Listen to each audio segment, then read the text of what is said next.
Or you will see only on NBC 29. Good evening, Sharon and Steve. The complaint says University of Virginia medical staff lost evidence taken by a sexual assault nurse examiner, photographs of the victim's injuries. There's a sense of betrayal not only by their victimization by fellow students, but there is a sense of institutional betrayal. The woman, as we know her from this federal complaint, was third-year UVA student Jane Doe. And Doe's life was about to change on UVA grounds on a cold December night after meeting a fellow student at a debate society meeting.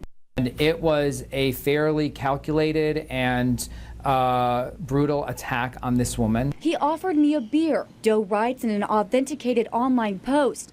The next thing I could remember was waking up in a sunlit room, naked, in pain, next to him. She explains in the post originally published in UVA student newspaper, the Cavalier Daily. We believe that she was drugged using a date rape drug, and she was pretty viciously raped by this person. According to this Department of Education complaint, Doe was raped during the early morning hours of December 2nd, 2011.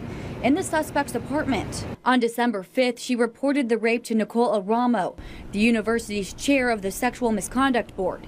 The complaint says that same day, Doe went to the Martha Jefferson Hospital ER for treatment. In the following days, she was tested for AIDS at the UVA Student Health Center and reported the rape to the Charlottesville Police Department. The complaint shows on December 8th, Charlottesville police took her to the UVA Medical Center to be examined by sexual assault nurse examiner Catherine Lawn.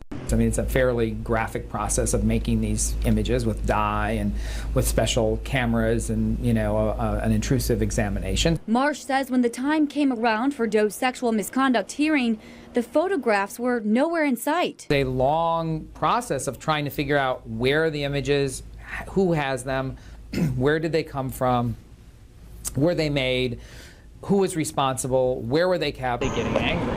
That's not the only place where things went wrong, Marsh says. According to the complaint, Nurse Lawn wasn't consistent in describing the injuries. Documents state Lawn told the victim's mother there was a, quote, jagged tear of the hymen.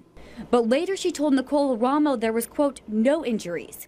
We went to Aramo looking for answers. Said that UVA had lost some photographs of the injuries. Right. And I can't speak directly to that. We left our interview here at Aramo's office with unanswered questions. She told us she couldn't talk about the case because of privacy concerns. But she says there are misrepresentations about the case. We asked her what they were to make our report accurate, but we left here without an answer. So we're not in a position to be able to comment directly of this case. The complaint also claims Aramo shared confidential medical records with Nurse Lawn. Records, as we now know, didn't make it here, where the university-run sexual misconduct hearing takes place. Key photos, Doe's attorney says, were crucial for his client who is seeking justice. Aramo acknowledges their importance. So sometimes those medical records or photographs can be very helpful. UVA isn't alone. It's one of 55 schools being investigated by the feds for Title IX violations. Since the start of UVA's academic year, Aramo tells NBC 29 31 students have come to her office to talk about a sexual misconduct incident. 9 of them have filed a complaint with the university, formal or informal. And some of those victims aren't staying silent. UVAvictimsofrape.com is an entire website devoted to the issue. Emily Rinda was raped 4 years ago, just 6 weeks into her freshman year at UVA. I definitely didn't feel that what happened was anybody else's fault but mine for a very long time. And that really limited my motivation to report or to go forward. Rinda devoted her past several years at UVA to educating others about sexual violence. She even served on a White House task force aimed at preventing sexual assaults on campus. As for UVA being under federal investigation, it's also a great opportunity for intense scrutiny of not only our policies, our procedures, but as students, how we treated each other, how we think about each other, how we treat this issue. One of those policies, UVA's Student Honor Code. It says you lie, you're out. Cheat, gone. Steal, kicked out of the university. So what about sexual misconduct? The answer surprised us. But no one's ever been expelled? Not in my tenure here. I'm not aware of someone who's been expelled. As for the woman only known to us as Jane Doe, Brenda hopes she finds the peace she deserves. I hope that at the end of the day, what comes out of this is progress and healing for the person involved.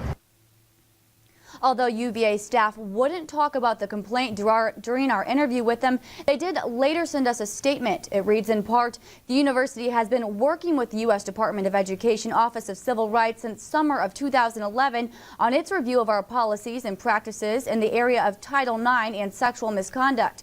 The university has worked to provide OCR with any information needed and will continue to do so. Jane Doe's attorney says the suspect later became a teaching assistant at the university.